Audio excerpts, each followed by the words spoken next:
그리고 종합부동산세에 대해서 또 문제를 풀어보도록 하겠습니다. 뭐 이런 세부담 상한 등 어느 정도 내용 아니까 문제를 바로 가겠습니다. 자, 지난 시간에 이제 49번까지 봤으니까 50번입니다. 자, 재산세 설명으로 틀린 것은 그랬네요. 자, 1항 지문은 똑같은 지자체 관할구역에 여러 개 주택을 보유하고 있네요. 그러면 내가 같은 시군 관할구역에 주택을 2개 이상 여러 개를 보유하더라도 무조건 매 일구 주택마다 주택에 대한 세율을 적용한다. 그래서 이 세 글자 주택별로 세게 계산한다는 것이 중요해요. 여러 개의 주택을 합해서 계산하지 않고 재산세는 일일이 주택별로. 그리고 동그라미 2항입니다. 공부상 등재 현황과 사실상 현황이 다르거나 또는 사실상 현황이 변경됐네요. 그러면 해당 재산 사실상 소유자는 이거 신고 의무가 있습니다. 왜? 재산세 공부상 등재 현황과 사실상 현황이 다르게 되거나 또는 사실상 현황이 달라졌잖아요. 그러면 이런 사실을 꼭 신고를 해줘야 돼요. 이때 신고 의무는 과세 기준일이 6월 1일이죠. 이날로부터 15일 이내 하도록 되어 있습니다. 꼭 재산세에서 이러한 소유권 변동 신고라든지 또 이렇게 공부상 등재 현황과 사실상 현황이 다르게 된다든지 이런 것 신고 의무는 과세 기준일로부터 15일 이내에 해당 지자체 장한테 이 사실을 신고하도록 되어 있다. 15일 이내가 중요해요. 과세 기준일로부터. 그리고 동그라미 3항 지문이죠. 수탁자 명의로 등기 등록된 신탁 재산이 있죠. 그러면 이건 위탁자가 재산세 납세 의무자죠. 왜? 수탁자 명의로 돼 있어도 신탁 재산은 누구의 소유 자산이다? 위탁자의 소유 자산이기 때문에 위탁자가 납세 의무자죠. 자, 맞는 지문입니다.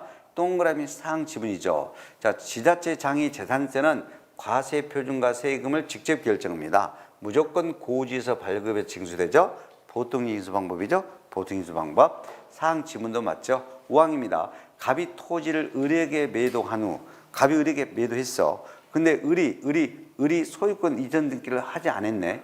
을이 소유권 등기 이전 채야 돼.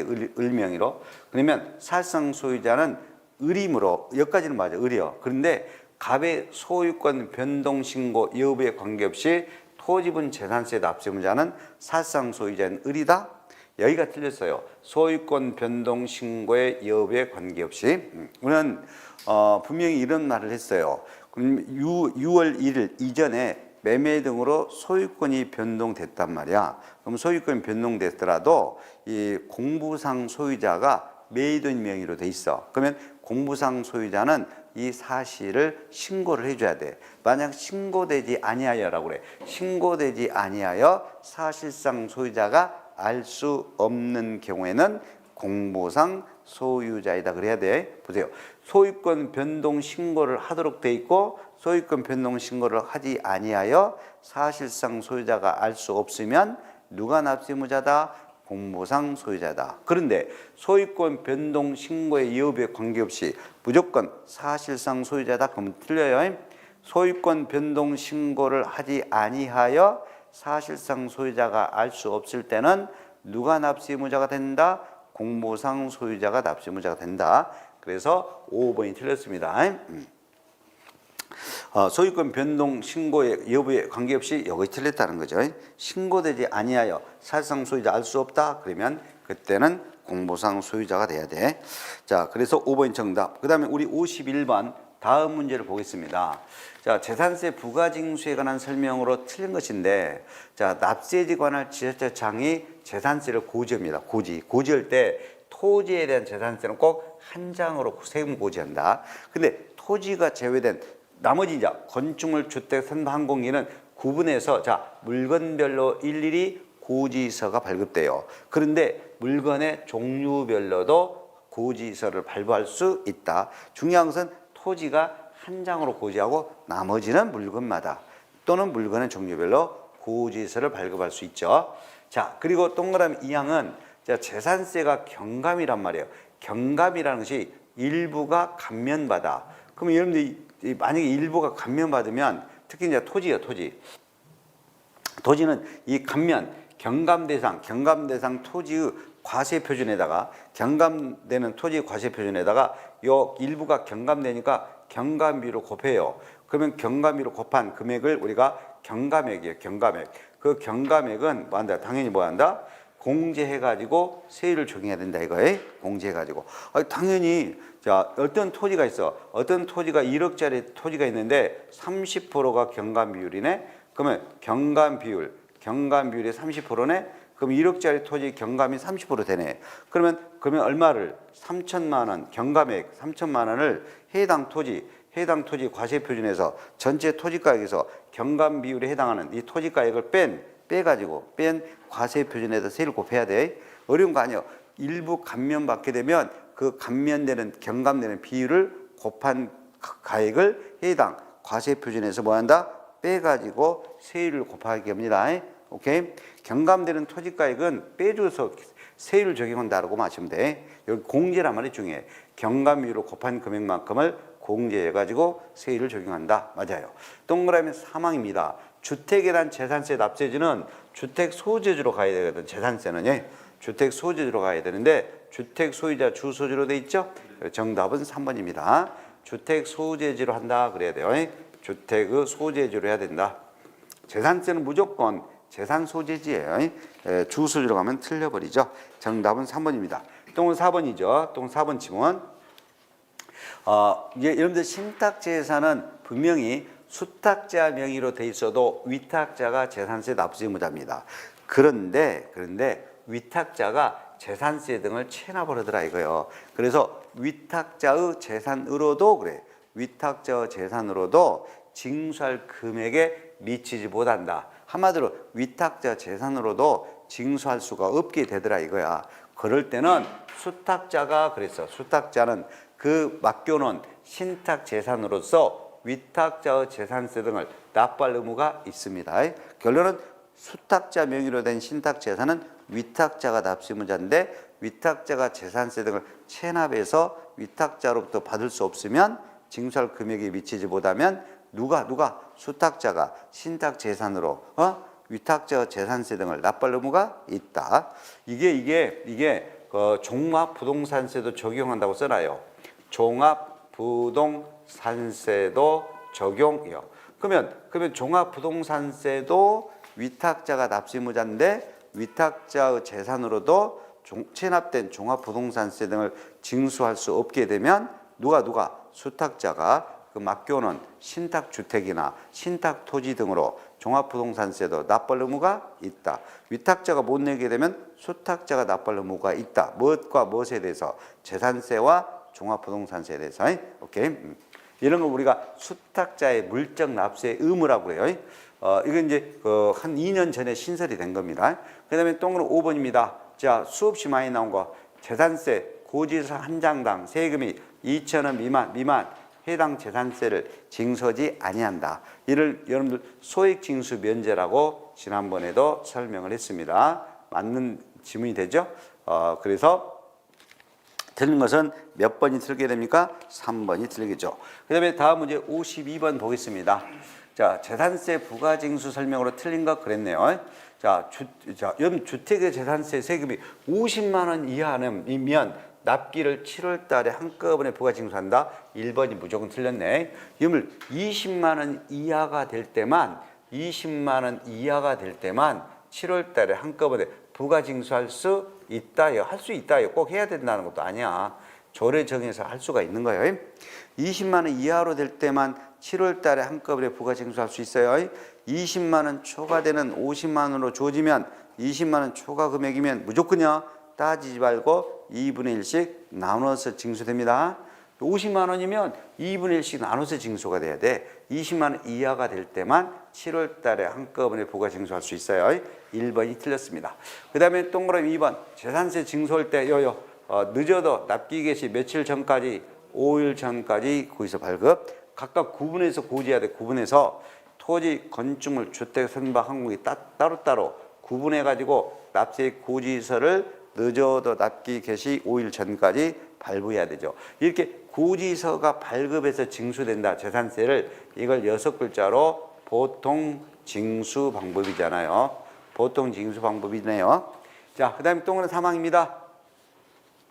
외국 정부의 소유 재산이 있어. 외국 소유로 돼 있어. 그런 거 재산세를 부과하지 아니합니다. 이게 맞아. 근데 우리 정부 재산에 대해서 과세가 돼 버리면 우리도 그 나라 외국 정부 재산에 대해서 부과해 버립니다. 우리 정부에 대해서 과세가 돼 버리네. 그러면 그 나라 외국 정부 재산에 대해서도 과세되죠. 그러니까 사망 지문도 맞게 되겠네요. 1번만 틀렸으니까. 동그라미 4번 소방분 지역자원 시설세는 재산세가 분할 납부라고 하게 되면 재산세 분할 납부에 관한 규정을 그대로 준용해요. 그러면 재산세가 분할 납부되면 소방분 지역자원 시설세도 250만 원 초과되면 재산세 분할 납부에 대해서 준용하여 2개월 내 분할 납부도 가능하네. 소방분 지역자원 시설세 재산세 분할 납부되는 경우는 이 규정을 준용합니다. 물론 물납은 할 수는 없어요. 물납은 안 되더라도 소방분 지역자원 시설세 분할 납부는 준용해요. 그리고 동그라미 5항이죠. 자, 재산세 끝트리만 중에 수시로 부과되는 사유가 발생하면 언제든지 재산세 수시로 부과 징수할 수 있다. 근데 종합부동산세는 수시란 말 안 써. 다시라고 그래. 종합부동산세는 다시 부과 징수할 수 있다. 종합부동산세 언제든지 다시 부과 징수할 수 있다. 재산세 언제든지 수시로 부과 징수할 수 있다. 맞는 말로 나와요. 작년에도 출제되기도 했어요. 자, 그래서 52번의 정답은 1번만 틀렸습니다. 그 다음에 이제 재산세 비과세가 있고 관련된 여러 가지 또 종합 문제가 있습니다. 재산세 문제 많아요. 비과세 다 할 건데 특히 중요한 거 요거. 국가나 지자체가 1년 이상 공용이나 공공용으로 사용하는 재산은 원칙은 재산세 부과 안 하죠. 1년 이상이나 국가에서 지자체에서 공공용으로 사용되고 있잖아요. 단 1년 이상 공공용으로 사용되는 재산도 재산세가 과세되는 경우가 있어. 두 가지 유자 들어간 거 유료 사용, 유상 이전 약정이 소유권의 유상이란 말 돼 있잖아. 유상 이전 약정, 유료 사용이 내 재산이 국가 등이 1년 이상 공공용으로 쓰고 있단 말이야.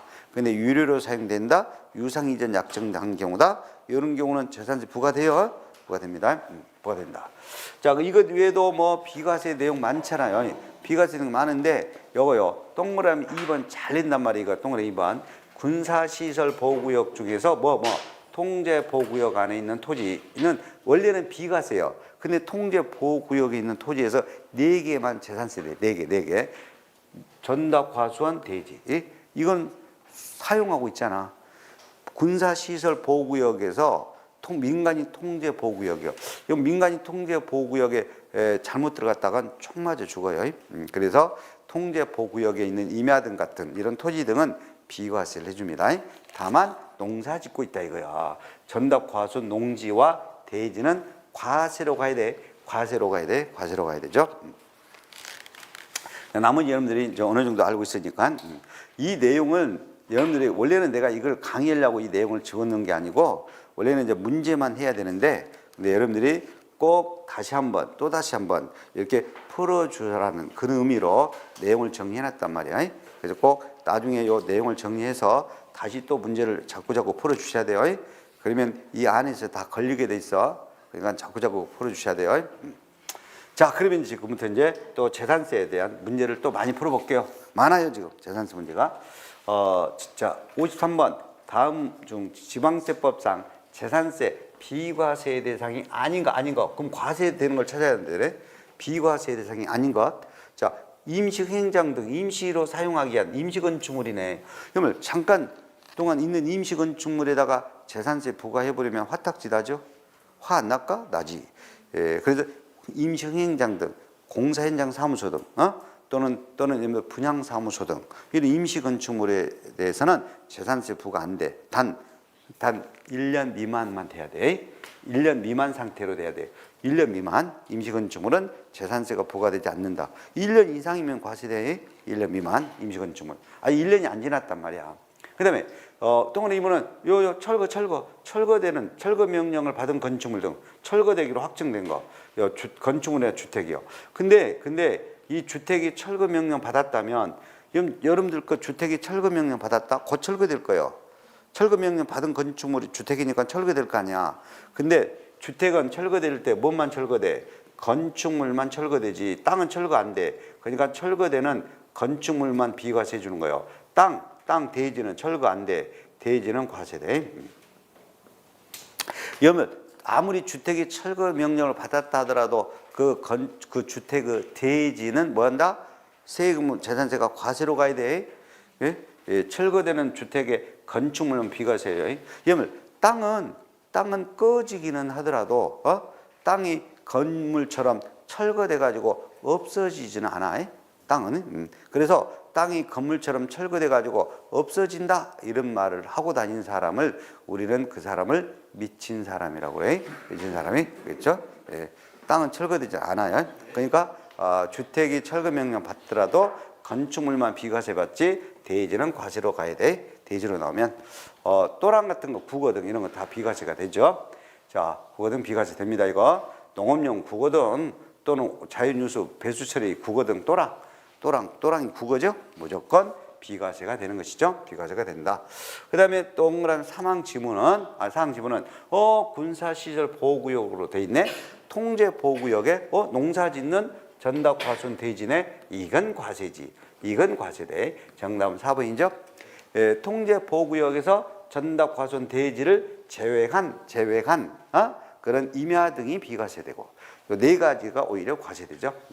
그리고 이제 이런 것도 우리가 비과세 받아요. 도로법에 따른 도로 가로 안에 안 읽어봐도 돼. 또 일반인이 자유로운 통행을 하도록 제공할 목적으로 개설했다. 일반인들이 자유롭게 통행할 수 있도록 개설이 된 사설도로도 비과세돼. 왜? 일반인이 자유롭게 통행하도록 개설했으니까. 그 다음에 하천, 제방, 유지나 묘지 이런 거. 물론 여기다가 조금 전에 국어도 비과세 받는다고 그랬죠? 국어도 비과세 받아. 도로나 하천, 국어, 유지, 묘지 등도 비과세돼. 유지가 댐이나 저수지 이런 것도 비과세 받죠. 자, 그래서 동그라미 4번만 과세됩니다. 아주 비과세 문제 치고 좋은 문제입니다, 이거.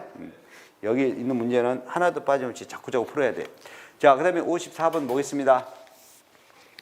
재산세 관한 설명으로 틀린 것 그랬습니다. 틀린 것. 1항. 주택의 건물하고 토지 소유자가 다르게 돼 있다. 이때 건물의 소유자가 부속 토지에 대한 재산세 납세 의무자로 본다. 이 부족은 틀렸네. 1번이. 여러분, 이 주택이 건물하고 토지하고 소유자가 달리 돼 있어. 주택이 건물 소유자는 갑, 토지 소유자는 을로 돼 있어. 그럼 이 주택의 건물 토지 소유자가 이렇게 다를 때 그 건물 소유자가 토지까지 다 재산세 내야 돼? 예? 어떻게 해야 돼? 이거 토지 건물을 합산하여 주택분 세금을 하나로 산출하지. 이 주택분 세금은 토지 건물을 합산해 가지고 주택분 세금을 계산하죠. 그다음에 합산해서 계산한 다음에 이 주택분 세금을 쪼개서 내야 돼. 쪼개서 어떻게 쪼개야 돼? 건물 토지, 건물가액, 토지가액, 가액에 비례해 가지고 건물 토지 가액 비율, 가액이 따라서 가액. 건물가액이 많으면 건물 쪽이 많이 세금 내야 돼. 가액에 비례해 가지고 어떻게 한다? 가액 비율을 해 가지고 각 소유자별로 과세요. 각자별로 나눠서 과세를 해. 나눠서 과세. 그러면 건물 소유자가 토지에 대한 재산세 납세 의무자로 본다? 건물 소유자가 토지분까지 다 재산세 납세 의무자로 본다? 아니에요. 예, 토지 건물 합산한 주택분 산출 세금을 해당 건물 토지 가액에 비율로 하여 각 소유자별로 납세 의무지게 되죠. 한 사람이 세금 내는 거 아니야? 각자별로. 중요한 것은 토지 건물을 합산하여 주택분 세금을 계산한 다음에 이걸 가액비로 나누어진다 이 말. 가액비로 나눠서 낸다. 동그라미 2번. 동그라미 2번이 이게 작년에 신설된 거 아니요? 작년에 신설. 작년에 낼 줄 알았는데 안 낸 거 아니요?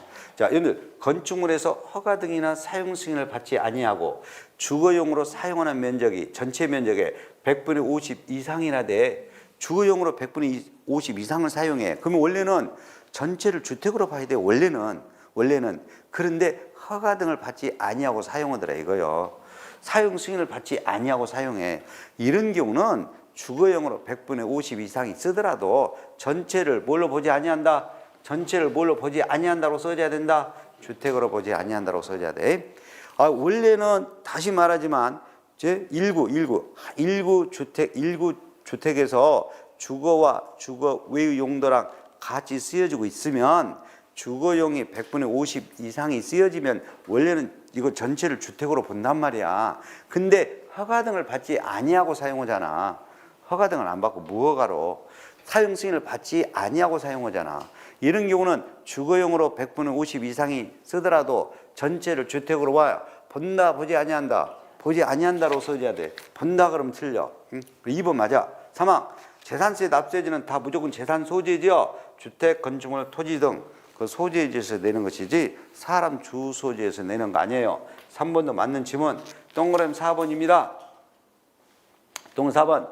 자, 우리 종합합산대상 토지라고 돼 있어. 종합산대상 토지는 여기 모두 합한다라고 나왔네. 모두 합한다. 지자체가 시군 아니야. 시군별, 지자체, 시군별, 관할구역의 토지가액을 모두 종합산 여러 개 모두 합해가지고 종합합산 초과누진세를 적용한다고 그랬죠?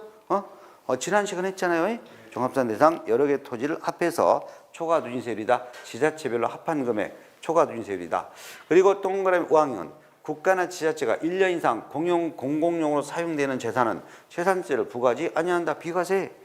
1년 이상 공공용 단 유자 들어가면 과세한 다음에 유료로 사용되는 것은 과세.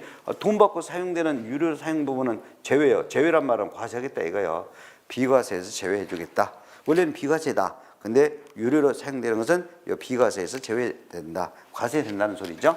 자, 그래서 5번 지문도 맞는 거네. 틀린 것은 몇 번만 틀렸다? 네? 1번이 틀렸어요. 자, 다음 문제를 또 봐야 되겠네. 55번.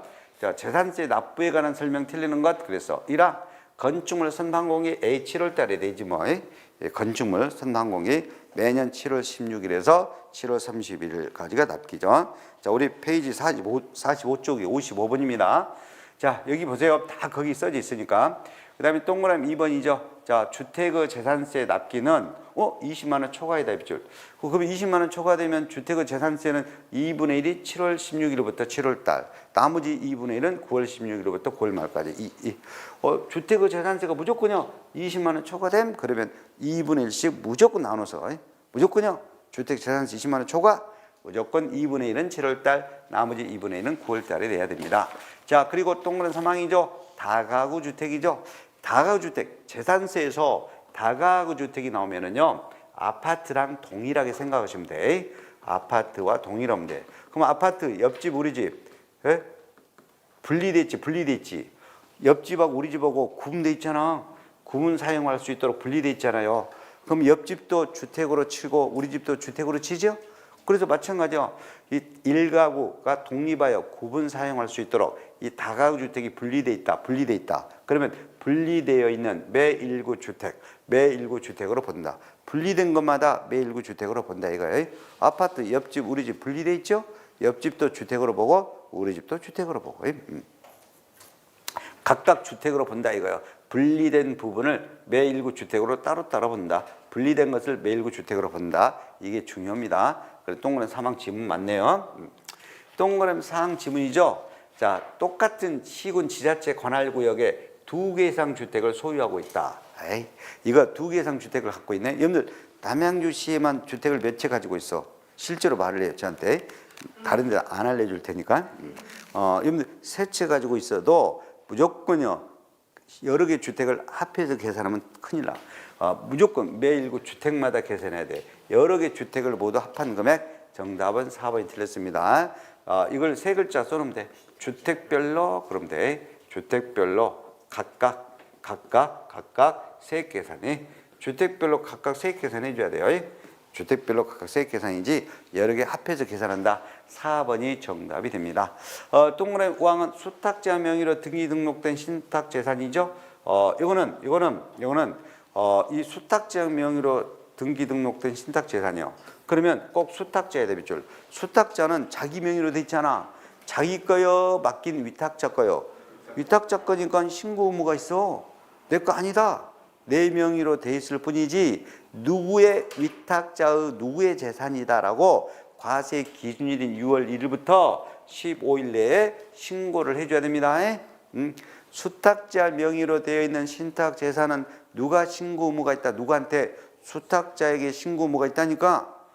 과세 기준일인 6월 1일부터 며칠 이내에 15일 이내 15일 이내에 신고문은 15일 이내 신고해줘야 돼. 맞아요. 그래서 5번도 맞는 거. 틀린 것은 4번이 되겠습니다. 자, 그 다음에 56번. 자, 재산세 물납을 봐야 되지.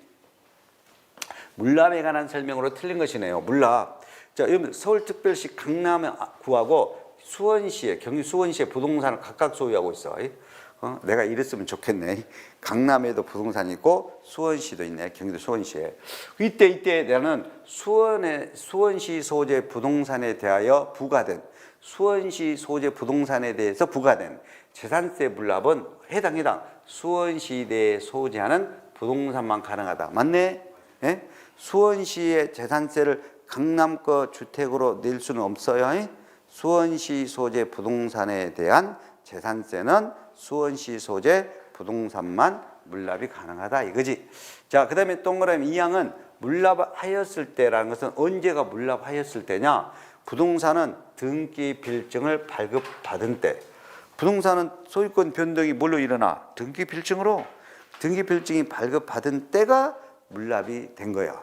그럼 이렇게 이제 물납이 됐잖아. 그러면 납부 기한 내에 무조건 세금 납부한 것으로 본다. 자, 등기 필증을 발급받은 때가 물납하였을 때로 본다. 이렇게 물납이 하였을 때가 되면 납부 기한이 지난 상태라도 납부 기한 안에 재산세 납부한 것으로 본다. 맞아요.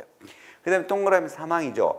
재산세 물납을 했잖아. 그러면 그 부동산 평가는 과세 기준일 6월 1일 날짜에 시가로 한다. 맞아요.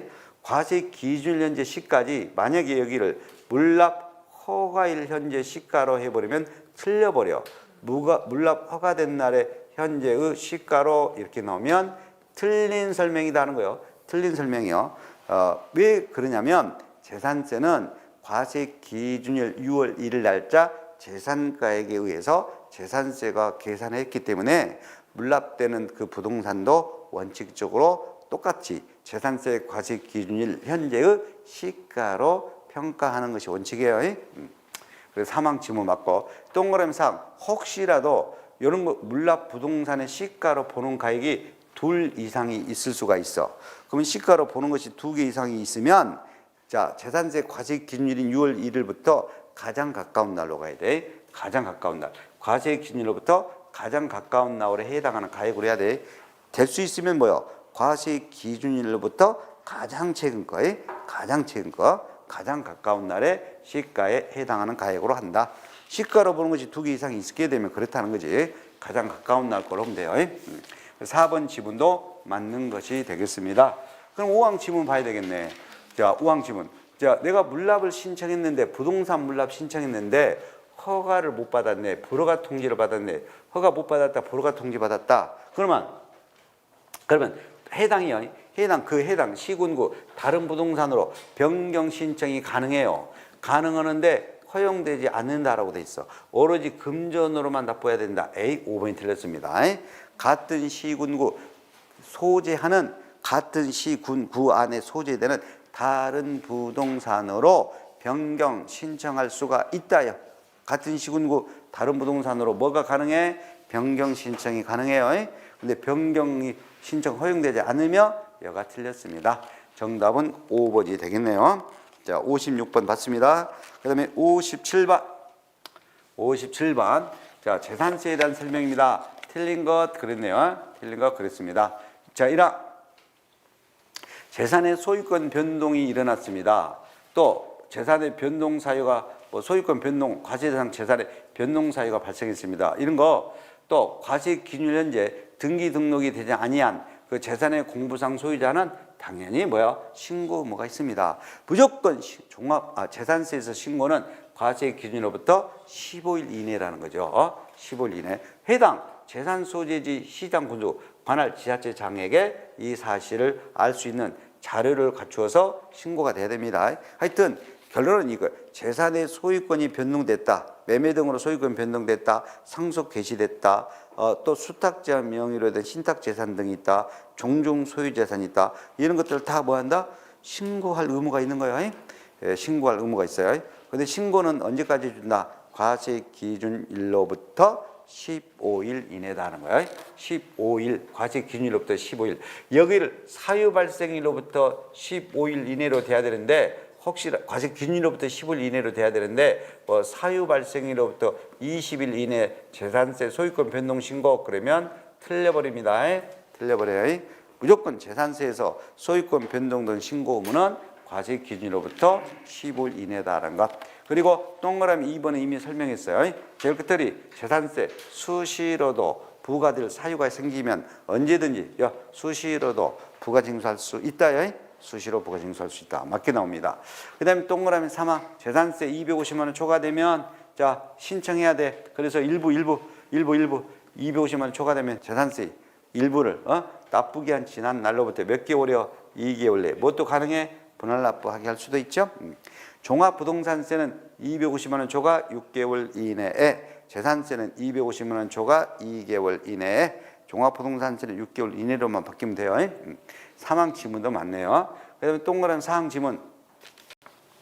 자, 납부유예 신청. 이거 무조건 맞게 나올 거니까 어렵게 생각할 필요 없어. 그냥 1세대 1주택자가 빗줄이요. 1세대 1주택자요. 1세대 1주택자의 재산세에 대해서 당장에 못 낼 것 같아. 힘들어. 요즘 힘들어. 그러면 납부유예를 신청할 수도 있어요. 나 세금 좀 연장해달라. 지금 내기 힘들어. 상황이 안 좋아. 이렇게 납부유예를 신청할 수 있는데 납부기한 만료 3일 전이란 말이 중요해. 납부기한 만료 며칠 전까지? 3일 전까지 납부유예를 신청하여 납부유예를 받을 수도 있어요. 세금 연장 받을 수도 있는데 납부유예는 꼭 만료 3일 전까지 신청이다. 그리고 요 1세대 1주택자만 적용한다. 누구만 적용? 1세대 1주택자. 토지 등 이런 것들은 납부유예를 연장할 수 없어요. 유예 신청할 수 없습니다. 뭐만 납부유예를 신청할 수 있다? 1세대 1주택자. 그리고 요 납부기한 만료 3일 전까지 신청하는 경우 납부유예를 허가할 수 있는데 요 동그라미 4번 끝을에다가 종합부동산세도 적용이라고 써놔요. 그러면 종합부동산세도 적용이라고 써놓습니다. 종합부동산세도 납부유예를 이렇게 신청할 수도 있습니다. 꼭 1세대 1주택자만 적용한다. 오케이. 그 다음에 동그라미 5번이죠. 주택에 대한 재산세 납세지는 해당 소유자 주소지 주택 소재지로 가야 되지. 해당 소유자 주소지가 아니죠. 재산세는 무조건 재산 소재지 주택이면 주택 소재지에서 부과한다. 강남에 있는 주택은 강남구청장이 부과하는 거죠. 그래서 5번이 틀렸습니다. 무조건 주택 소재지로 해야 돼. 주택 소재지로. 자, 그래서 5번이 틀렸다. 자, 그다음에 재산세에서 마지막 문제 58번입니다. 자, 58번 재산세 설명으로 옳지 않은 것 그랬네요. 자, 1항은 뭐 소유권 기속이 분명하지 아니하여 사실상 소유자가 확인할 수 없다. 누가 내야 되죠? 사용자가 내야 되죠. 소유권 기속이 분명하지 아니하여 사실상의 소유자 확인할 수 없다. 그러면 누가 낸다? 사용자가 내야 된다. 맞습니다. 동그라미 2번이죠. 자, 동그라미 2번인데 이 신고 의무자의 소유권 변동 등에 대해서 신고가 사실과 일치하지 아니한다든지 또는 이렇게 소유권 변동 등에 대해서 15일 이내 신고가 없다든지 그러면 지자체장이 직권으로 조사해서 재산세 과세 대장입니다. 이거 과세 대상이 틀려요. 오타요, 오타. 재산세 과세 대장 과세 대장이 있어. 시군에 과세 대장에 등재할 수 있다는데 없다로 돼 있네. 등재할 수 있어요. 직권으로 재산세 과세 대장에 등재도 가능해요. 이렇게 소유권 변동 등에 대해서 시장 군수들한테 신고되지 않으면 시장 군수가 직권으로 조사해서 재산세 과세 대장에 등재도 가능해요. 단서가 써요. 직권 등기는 안 돼요. 시장 군수가 직권으로 등기는 안 됩니다. 직권 등기는 할 수 없다. 직권 등기는 할 수는 없지만 무엇은 할 수 있다. 등재. 재산세 과세 대장. 재산세 과세 대장에 뭐는 가능하다. 등재할 수는 있다. 직권 등기는 안 된다. 직권으로 조사하여 과세 대장에 등재할 수는 있다. 직권 등기는 할 수 없어요. 직권 등재는 가능해요. 없다. 그러니까 2번 정답. 그 다음에 동그라미 3항은 이제 공부상에 개인 명의로 등재되어 있다. 개인으로 되어 있다. 종중재산이야. 그러면 종중 소유재산으로 신고를 내가 해줘야 돼. 안 해버리면 누가 된다? 공부상 소유자. 종중 소유재산임을 신고되지 아니하면 개인 명의로 등재되어 있는 공무상 소유자가 재산세 납부할 의무 집니다. 신고되지 아니했을 때가 빗줄이요. 그래야 공무상 소유자죠. 그래서 사망 지분도 맞네요. 2번이 틀렸고. 또는 사항 1구 작년에 나왔네 이거 33회 때 1구 집안채 건물이 주거와 주거 외의 용도랑 겸용되고 있다. 자, 겸용 사용되고 있다. 주거용으로 쓰는 면적이 100분의 50 이상만 돼. 이상이다 빗줄. 그럼 주택으로 본다지. 절반 이상만 주거용으로 쓰면 돼. 자, 집 1구에 1구 주택에서 주거와 카센터 등 영업 주거 외의 용도랑 이렇게 쓰여지고 있다. 함께 쓰여지고 있으면 주거용이 100분의 50 이상만 되면 우리가 주택이 되는 거죠. 근데 한 동은 각각 보는 거죠. 1동이 겸용되고 있으면 주거용만 주택이죠. 이거는 한 동은 주상복합이요. 그래서 주상복합은 주거용 부분만 주택이 되는 거죠. 주거용 부분만 주택이 되는 거죠. 근데 1구 집안채는 절반 100분의 50 이상이 주거용이면 주택. 1동의 겸용 한 동짜리 겸용은 주거용으로 쓰는 부분만 주택이고. 됐나요? 한 동의 경우는 주거용 부분만 주택. 자, 이거 동그란 5번은 재산세는 여러분 이야기입니다. 보통 인수 방법. 재산 소재지 시장 구조가 직접 세액을 산정해서 고지가 되죠. 고지. 보통 인수 고지서 발급. 맞아요. 그래서 이 문제에서 틀린 것은 몇 번? 2번이 되겠습니다. 자, 이렇게 해서 재산세 보세요. 여기에 보세요. 다 안 빠지고 다 들어있어. 이 안에서 나와. 다 들어있어요. 자, 종합부동산세로 가겠습니다. 종합부동산세는 우리가 이제 두 문제가 출제가 될 건데, 종합부동산세는 여기 쭉 종합부동산세를 전체적으로 이렇게 정리를 제가 해놨어요. 해놓고 문제가 상당히 많은데 여기에 있는 문제만 우리가 풀더라도 종합부동산 충분히 맞출 수 있는데, 여기서 종합부동산세에서 내가 꼭 이론 정리해줘야 될 것은 이거요. 과세표준 계산할 때 일단 종합부동산세 납세의무자, 종합부동산세는 크게 두 가지가 과세되죠. 주택과 토지. 근데 토지도 종합합산토지하고 별도합산토지만 종합부동산세 과세되고 있죠. 그러면 분리과세 대상 토지는 종합부동산세 대상이 아닙니다. 분리과세 대상 토지는 아니에요. 그러면 이제 납세의무자인데 주택에 대해서는요, 그 주택에 대해서 재산세 납세의무자가 그 주택에 대해서 종합부동산세 납세의무자가 됩니다. 앞으로 주택에 대해서 재산세 납세의무자는 뭣도 진다? 종합부동산세 납세의무자에도 해당이 된다. 그런데 종합합산토지는 국내지 토지를 여러 개를 합쳐. 종합산토지가 뭐예요? 나대지 등 아니야. 비삼용 토지. 비삼용 토지를 모두 하나로 합해가지고 공시가격으로 합해서 5억 원이 초과란 말. 5억이 초과되는 자가 종합부동산세 납세의무자가 되는 거고, 상가 등 영업용 토지는 국내지를 다 하나로 합해서 얼마? 80억 원이 초과되는 자가 납세의무자가 되는 겁니다. 5억 초과, 80억 초과의 주택은 재산세 납세의무가 있는 자. 오케이. 자, 이거를 제가 꼭 설명을 해야 돼. 과세표준. 이 부분이 여기서 출제가 될 거란 말이야. 과세표준. 자, 과세표준인데 주택.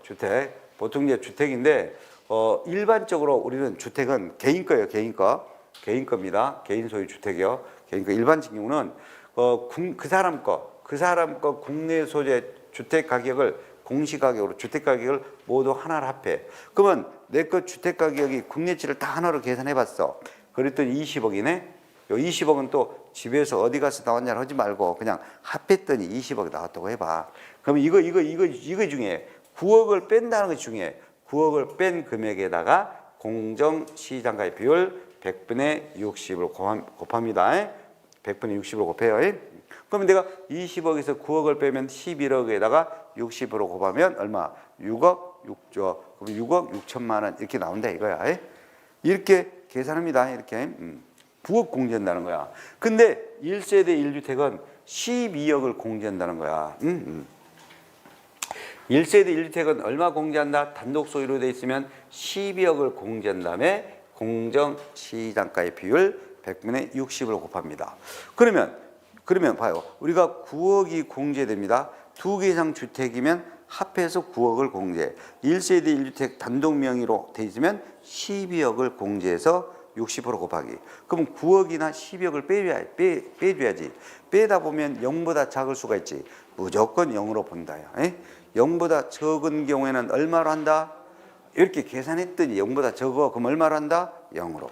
그리고 여러분이 거기 하나를 좀 써야 될 필요가 있는데 어디다 써야 되냐면 제가 이걸 깜빡 못 써놔 버렸어요. 47페이지 제일 밑에다가 법인의 경우라고 하나만 더 써놓습니다. 법인의 경우요. 법인의 경우입니다. 법인의 경우 과세 표준이에요. 법인 과세 표준입니다. 자, 법인은 국내 합산 가격에서 국내 주택 합산했어요. 국내 주택 합산 가격에서 빼기요. 빼기 0이라고 써요. 0을 공제해. 0을 공제한 다음에 공정시장가액 비율을 곱해줍니다. 공정시장가액 비율을 곱해주는데 100분의 60입니다. 100분의 60 이걸 곱해요. 이게 법인의 주택에 대한 과세 표준이야. 법인의 주택에 대한 과세 표준은 얼마 빼기 한다? 0. 0을 빼준 다음에 얼마 곱하기? 공정시장가의 비율 100분의 60을 곱하기 100분의 60, 0을 뺀다는 거야. 그럼 시험은 법인이 안 나와. 개인으로 내려간단 말이야. 개인은 일반적으로 얼마 빼기? 9억 원을 빼서 공정시장가의 비율 100분의 60. 1세대 1주택은 얼마 빼기? 12억 원을 빼서 공정시장가의 비율 100분의 60. 0보다 적은 경우에는 얼마로? 0. 오케이. 자, 이것이 출제가 될 가능성이 높아. 자, 그 다음에 종합합산토지하고 별도합산토지는, 자, 종합합산토지는 5억 공제한 다음에 비율을 100분의 100이에요. 100분의 100을. 별도합산은 80억이 초과되는 사람이니까 80억을 빼고 공정시장가액 비율 100분의 100. 여기는 공정시장가액 비율이 100분의 60으로 가면 안 돼. 주택은 얼마로 가? 100분의 100. 100분의 100. 미안합니다. 주택은 100분의 60. 주택이 아닌 토지는 얼마로 가? 종합합산 100분의 100. 별도합산 100분의 100. 예? 주택은 100분의 60 했죠? 토지는 100분의 100. 예? 자, 종합합산 5억 공제 눈에 익혀요. 별도합산 80억 공제. 오케이. 자, 그럼 이제 지금부터 이제 종합부동산세 문제를 풀어가도록 하겠습니다. 다 여러분들이 이런 것들을 했으니까 자, 지금부터 문제를 풀어가요. 문제를 풀어봅시다. 이제 또 문제가 이건 제가 보너스로 쏘는 거예요. 이거 정리. 나중에 꼭 이거 봐야 돼요. 자, 59번부터 봅니다. 59번부터. 여기 문제만 여기 알면 충분히 두 문제 맞힐 수 있어요. 자, 59번 50페이지 있어요. 50페이지.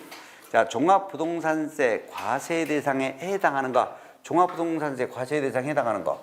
자, 1항은 사회복지사업자, 복지시설, 소비, 농사죠. 사회복지사업자. 이거 지난 시간에 봤네. 이거 분리과세 대상 토지가 되죠? 분리과세 대상 토지는 종합부동산세 과세 안 합니다. 과세 안 해. 분리과세 토지에 해당되는 것은 종부세 안 내. 그 다음에 동그라미 2번은 아예 재산세가 비과세되고 과세 면제되버려. 그러면 종합부동산세도 준용 적용이에요. 준용 적용.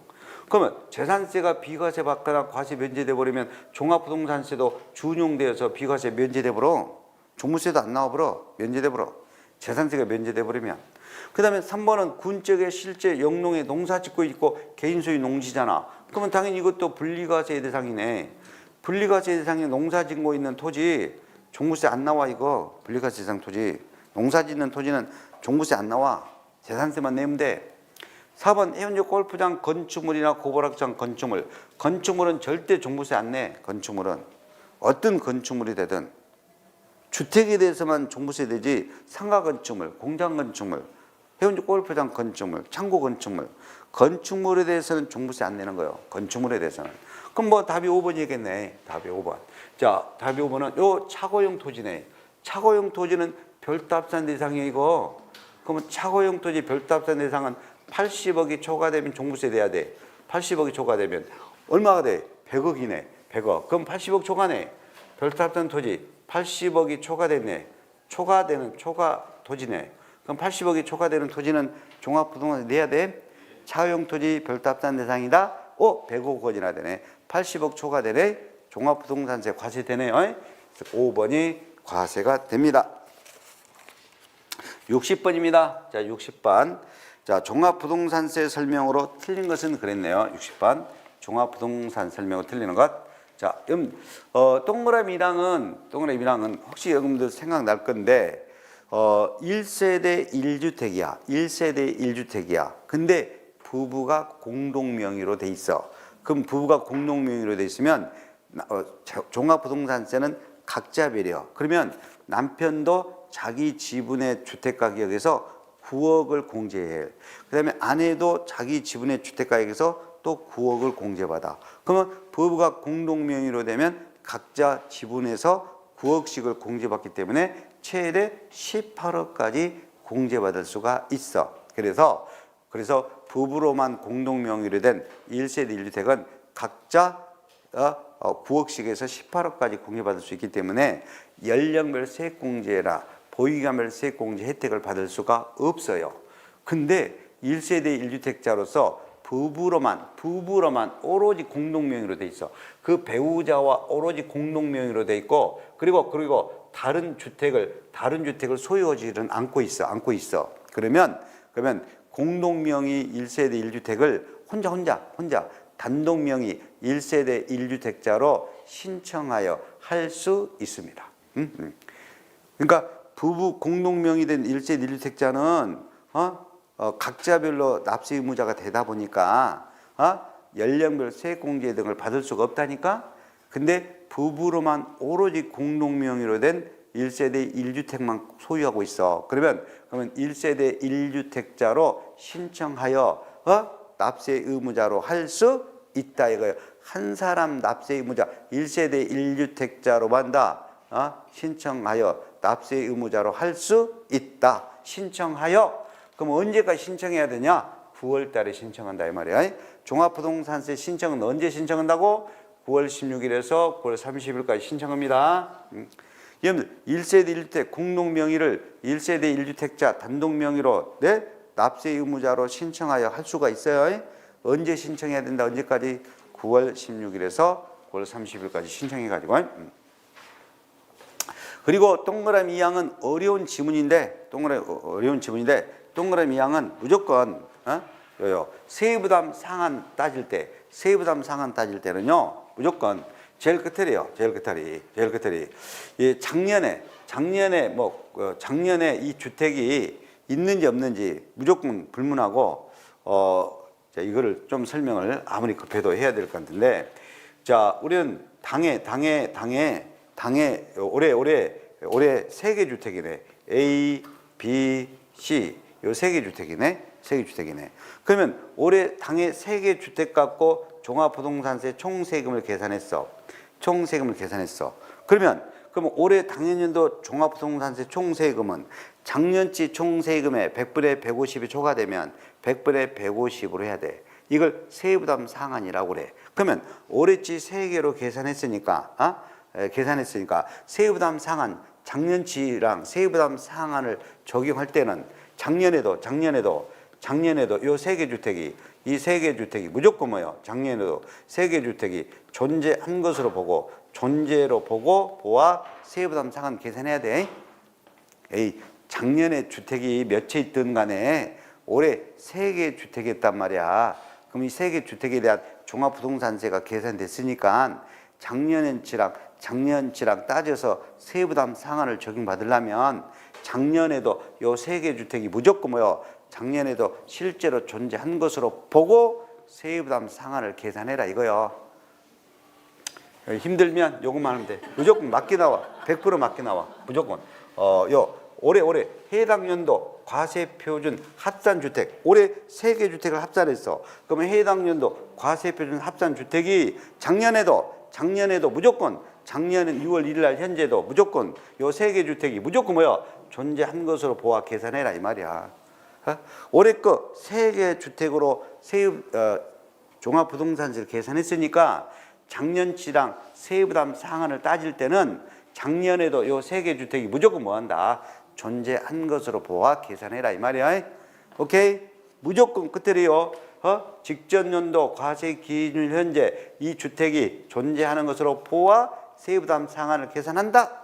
맞는 말이야? 맞는 말이야. 무조건 맞게 나와 이건. 그 다음에 동그라미 사망입니다. 자, 여러분들 만 60세 이상인 자가 보유하고 있는 종합부동산세 과세 대상 1세대 1주택은 단독 소유로 돼 있으면 60세 이상이면 뭘 받을 수 있다? 연령별 세액공제. 주택분 세금에서 60세 이상 1세대 1주택 연령별 세액공제 있잖아. 20%, 30%, 40% 전혀 생각이 안 납니까? 나죠? 1세대 1주택 단독명의 60세 이상 연령별 세액공제.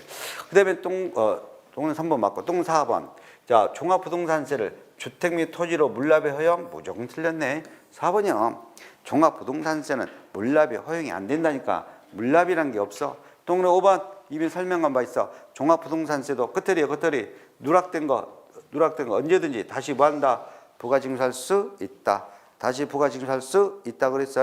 새로 부과할 필요가 있다. 무조건 다시 부가징수할 수 있다. 맞아요. 몇 번만 틀렸다? 4번만 틀린 것이 되겠습니다. 자, 그리고 다음 문제는 조금 쉬었다가 하겠습니다. 그래서 다음 시간에 61번부터 문제를 풀고 그 다음에 양도소득세 1부까지 하겠습니다. 좀 쉬었답니다.